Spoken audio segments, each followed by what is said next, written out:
so much. Can I just ask a question? Yes. You've just marketed the course now to us. Yes. How else do you market it? How else? We have, of course, my boss Tito has already shared a lot of things because he's my e-learning manager at Makerere University.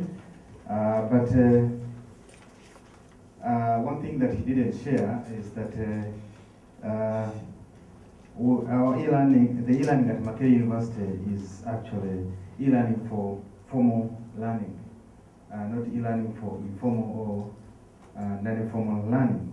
That means that we are dealing with a lot of tradition. And if you're dealing with a lot of tradition, there's a number of things that you have to consider as we are going to look at maybe later on, as we're going to see as we design the MOOC. We're going to design it in an environment which is full of tradition. And when it's full of tradition, people are going to ask you, are you going to give me a certificate? Are you going to give me, are you going to give me this? Are you going to, how am I going to account for this time, and so on. So because we're dealing with a lot of tradition, we also embed in what we could call change management strategies as we design our e-learning platforms or e-learning solutions. Because you won't just design a MOOC and say, here is the MOOC, take it.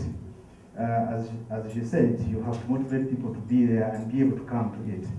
So we also do a lot of change management strategies, embedding them within our design. So that's why, at the moment, us in the Department of Open and Distance Learning, we are trying to leapfrog ourselves from the first and second generation distance education to fourth and fifth generation distance education.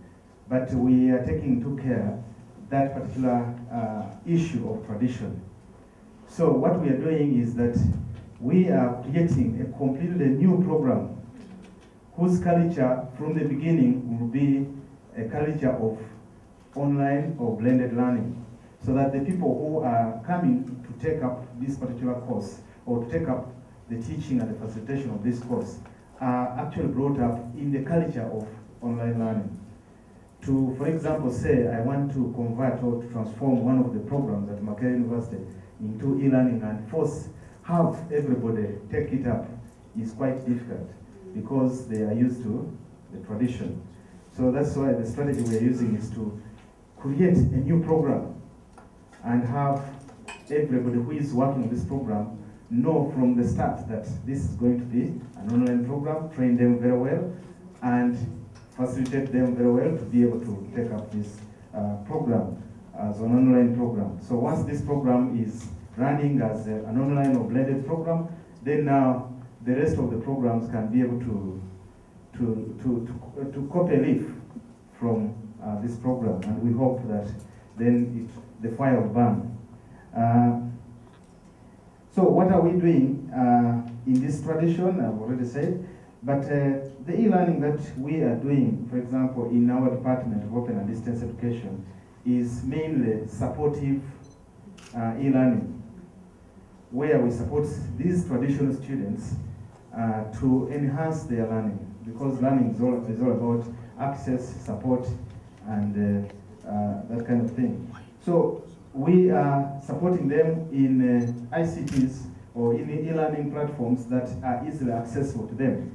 And as Tito said, we carried out a survey and found out that our students had mobile devices, and therefore the solutions that we are developing for supporting our students are mainly based on mobile devices. In the Department of Open and Distance Learning, we have developed mobile learning support systems for collaborative learning, cooperative learning, and access, pull and push access to information for administrative services. Because we feel that the students are not with Makerere University, they are not resident at Makerere University, but they are everywhere. So we use the technologies which are accessible to them to virtually locate them together, and they do collaborative learning, cooperative learning, and access information. So it could be something that can be borrowed here in Resilient Network, because we want to share experiences on how to become resilient on different issues.